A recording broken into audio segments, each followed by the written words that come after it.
It breaks my heart to see what is happening in our country today.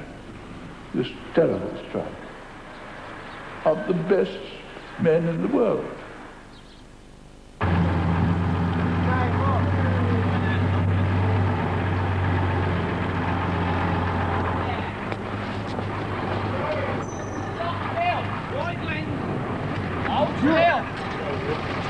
Keep telling me that. What is it?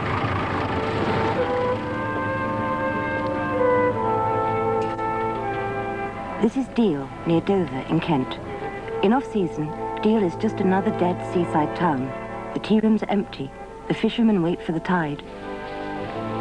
The tourists have gone home. But when Deal closes for the winter, one industry never stopped, until now. In the Kent countryside, just outside this respectable town, is the great Betshanger Colliery, employer of 1,041 men. It came to a standstill on the 12th of March this year, when the Kent miners voted unanimously to strike in support of their union. Only 32 men are now back at work. Our story is about this mining community as it prepares for Christmas. It concerns Ray Lawton, a worker on the coalface at Betshanger, on strike now for over 9 months. His wife, Cherry, a regular churchgoer with her children. The rural dean, the Reverend Eric Smith, rector of St. George's, the church Cherry goes to. Brian Owen, lay reader at the church, whose brother-in-law is a miner. The people of the Miners' Welfare Club, who provide moral support for striking miners and free meals from trade union funds and private donations. And the infants from Deal Parochial School as they prepare for Christmas.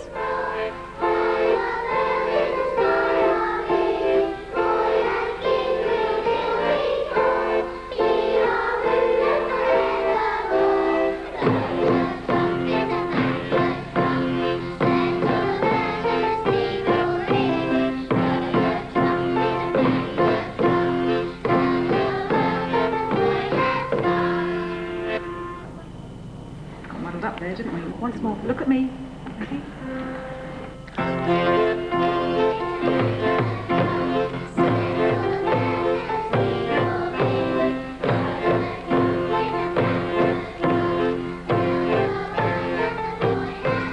The miners don't come to the church in great numbers, not even the ones they themselves paid for. But this is part of the whole pattern, I think, of life today. They're not against the church. In fact, they keep a link. They certainly like to have their babies baptized, and they're not antagonistic. I think it's really part of the whole thing that's happened in our country, a bad way of communicating the life of the church to people like that, really. It's a failure on the part of the church because we haven't really spoken to some groups of people in the language and the way they would understand to make sense of their life. And I think it's been a thing apart of the church rather than impinging on their way of life. After all, this is what Christmas and the whole Christian faith is about, that God came into every part of life and wants to share the whole thing. I don't think we're very good at getting this across. If the church feels that it's failed to attract the miners, the Welfare Club has succeeded by providing striking men and their families with unity and friendship in a community sometimes alien. I came from Durham, and I came down in 1936.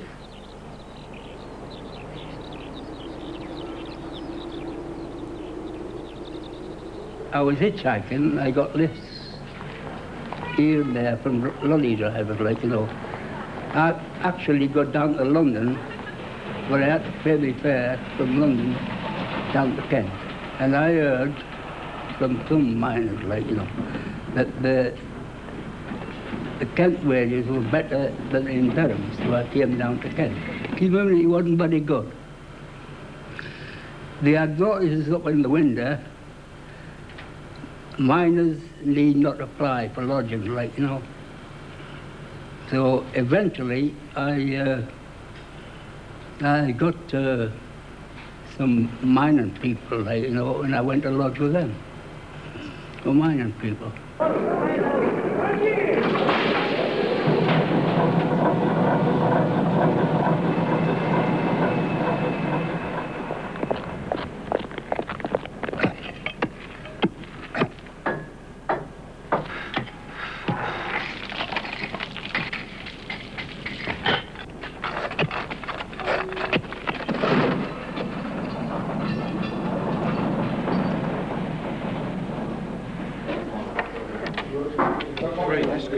Another of the retired regulars at the club came to Kent from Scotland.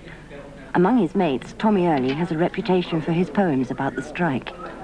I don't know, there are thousands of things I could say, but I've always been class conscious, you know. Knowing that the workers got a raw deal. And I know we can survive on a bully soup and a roof over our head and a bit of fire. Serbian soup. For 9 long months they've stuck it out. The road's been long and hard. They don't see steak nor butter. They are down to bread and lard. They've flogged the car and the washer, the hoover and the telly. These worldly goods don't mean a thing. The main thing is their belly. They assemble at the welfare hall. They are a happy group. They say they'll stick it out for months on a bowl of Serbian soup. These miners are a special breed that took generations to mould.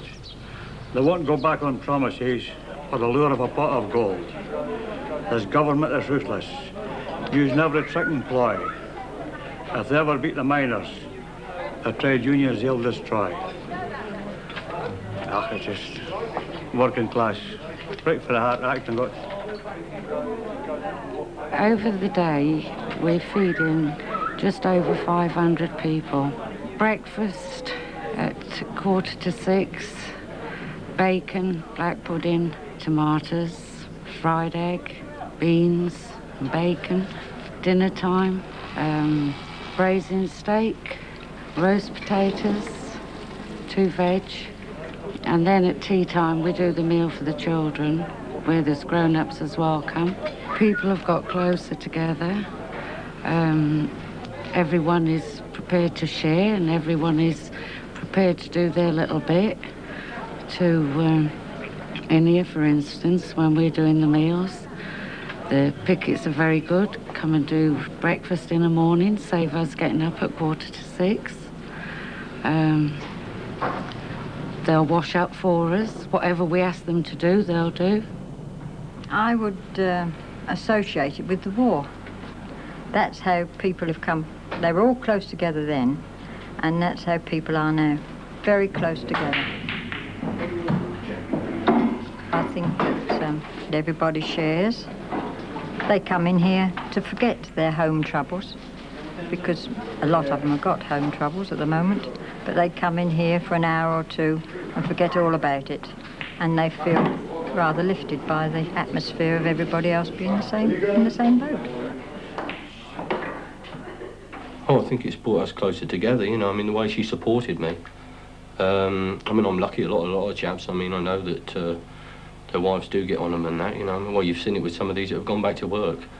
But, I mean, I've had Cherry behind me all the time, you know. I've been very lucky in that point.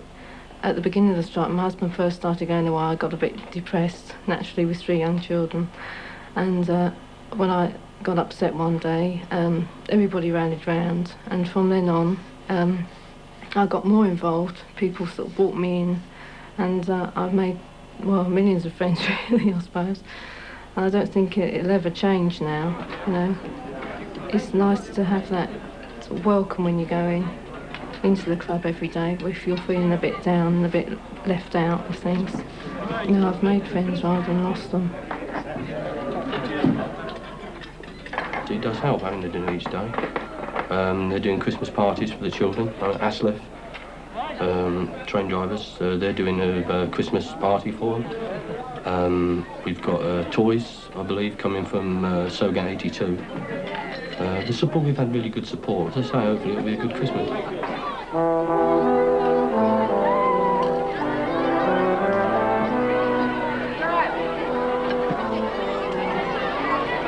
People have been on the dole for years, and they must have this worry every Christmas.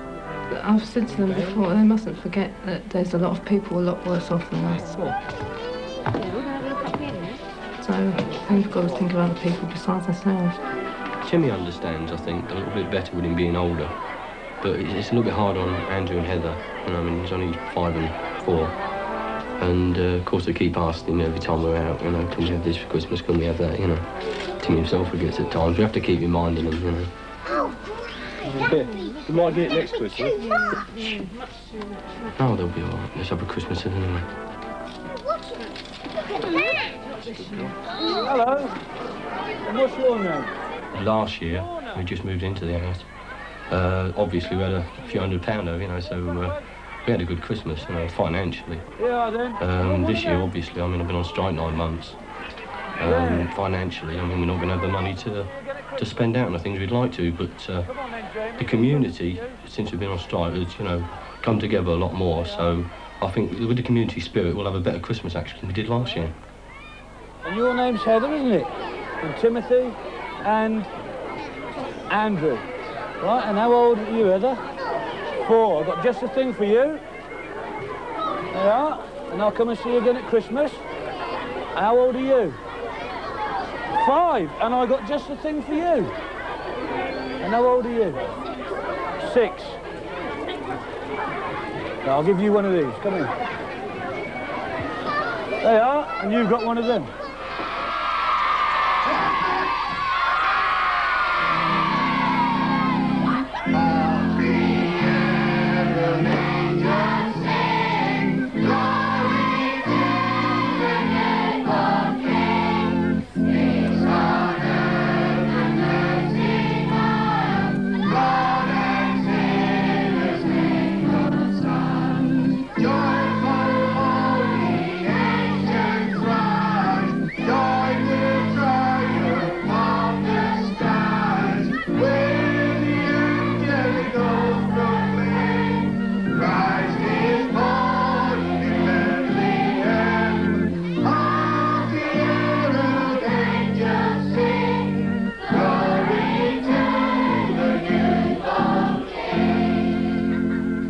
That's scabbing at the pit now. And it's broke his family up, his brother. I mean, his brother won't speak to him, or, you know, it's terrible like that it does this, but one of the things that happen during a strike, you know. The way I feel about Scab, he's trying to take away my livelihood. If we lost this strike, I mean, I lose my house, the family and everything, you know, I mean, it'd break us up, I know that. There's no way I'd get a job around here, so, you know, that's the sort of hostility I do feel towards them. I'm not worried about my children hearing the word scab because it's been explained to them, or at least the oldest one. The youngsters don't really understand what they're saying, but I don't really like them saying pig, because although they've heard it said, it's difficult when a few weeks ago they had a policeman go around to the school to talk to them about not speaking to strangers, and I was worried at the time whether they would call the policeman a pig as he went to school, but we've tried to explain that there's different police, the ones that are just looking after them in the community. They've got to have some respect at their age anyway. Conflict, of course, has always been part of our lives, whether we're Christians or non-Christians. And I suppose out of conflict we do learn something. Maybe out of conflict comes reconciliation. Of course, it would help, I suppose, if we had more miners coming to church. At least that way perhaps we could speak the gospel and act the gospel to them. I think what we've been trying to do in our own church at St. George's, speaking to miners simply by helping where we can. We've made no judgment about either their religious belief or their political belief. And in doing that, over the months, we've built up some relationships. And what we have noticed is that more families are in fact coming to church to find out perhaps why it is we're doing what we're doing. Well, I listen to the sermon if we have the prayers and that. At the moment, I mean, I think about what's happening in the strike. I'll perhaps have a few tears, and if someone's sitting next to me there, they'll comfort me.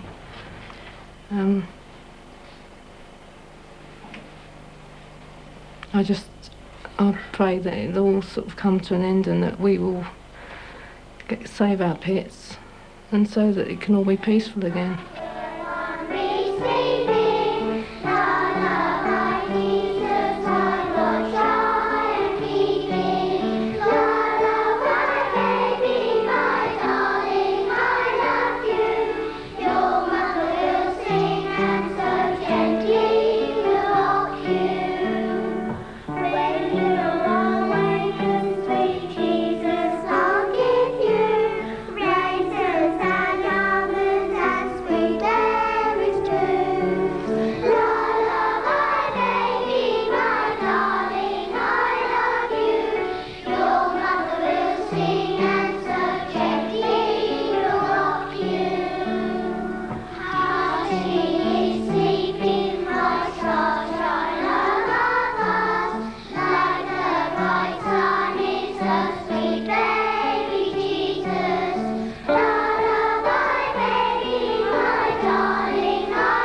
Kent clergy, of course, have a bit of a problem in this because they have to look after their own parishioners.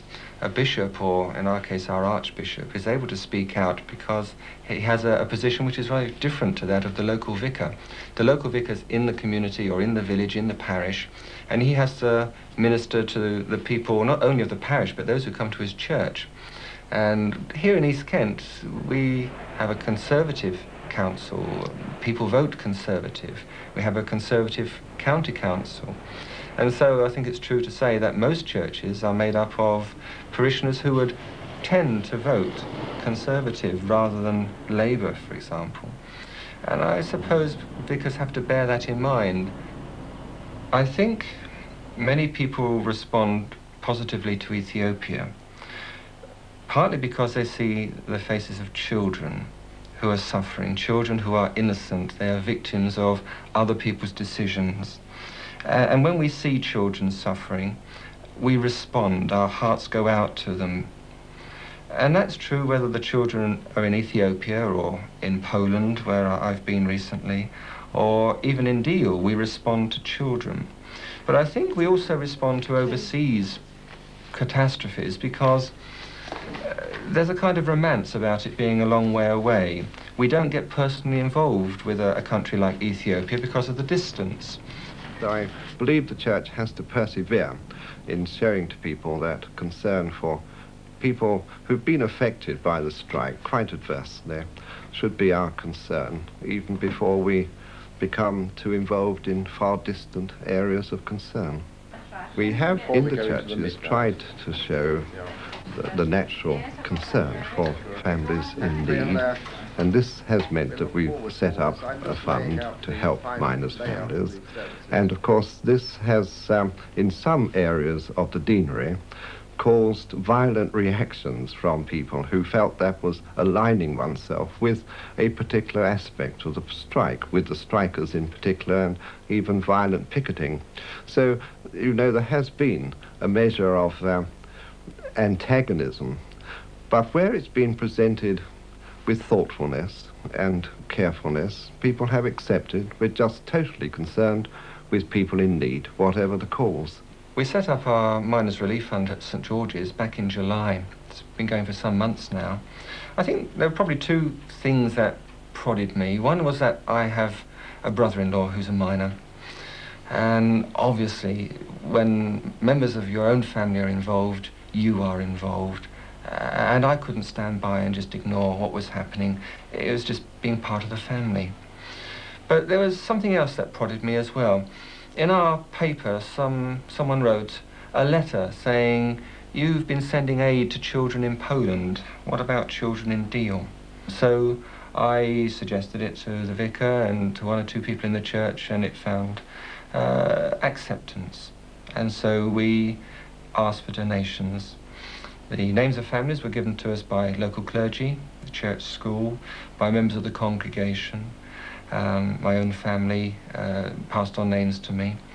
And so we found a group of people who needed some assistance. They needed encouragement as well.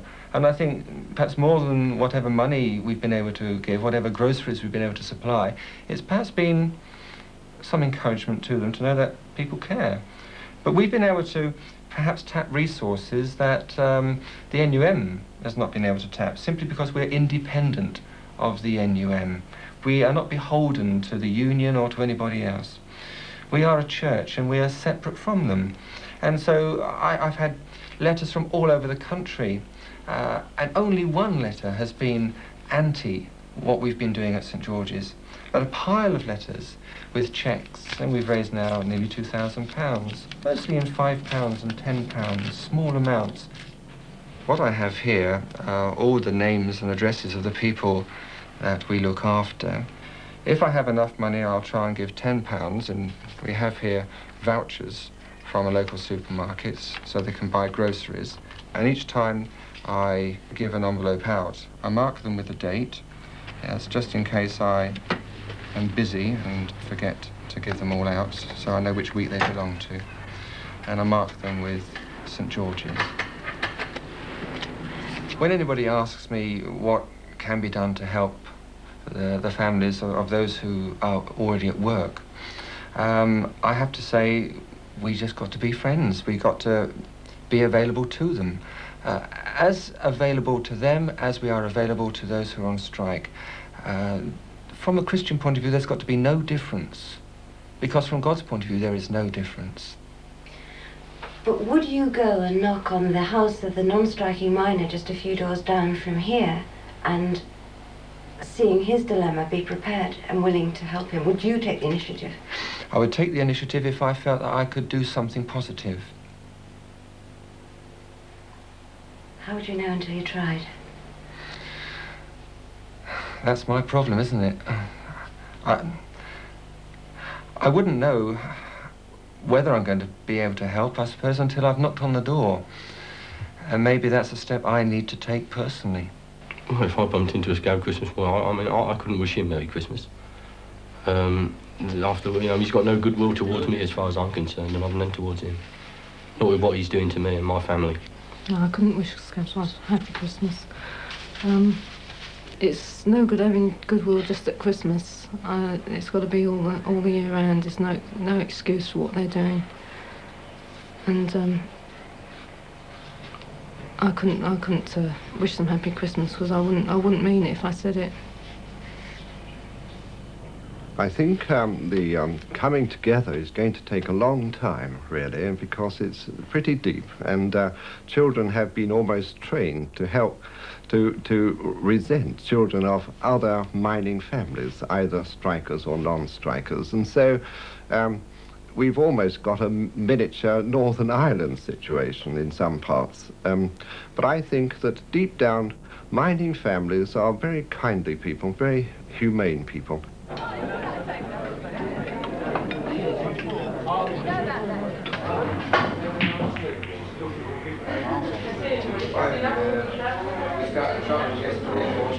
I don't think there will be any peace at Christmas. We shall have peace in here. But I don't think the men will be back to work at Christmas. But they'll have a good time. Definitely. Great. One of their best Christmases. They won't go short of anything in here. The real issue, of course, is whether it will go on after Christmas and whether people really mean goodwill and peace to everybody and anybody, and not waiting till everyone sees things their way, but are willing to accept each other as God accepts us, all of us, with all our weaknesses and totally unacceptable aspects of life. If they can carry that through, or at least in a kindliness of sharing some fun together, then there's great hope. Otherwise, I think it's going to be very tough. My Christmas sermon would be largely about Christ as the Prince of Peace, which is, after all, basic to the whole thing, and that he came to bridge gulfs and to relate us to God and to resolve the tensions and get rid of the barriers. And this is applicable between groups of people, and as we relate to him, so we can relate to each other as spokes on a wheel to the hub. When the herds were watching in the midnight chill, came a spotless lambkin from the heavenly hills. Snow was on the mountains and the wind was cold, when from God's own garden dropped a rose of gold. When 'twas bitter winter, houseless and forlorn, in a starlit stable Christ the babe was born. Welcome,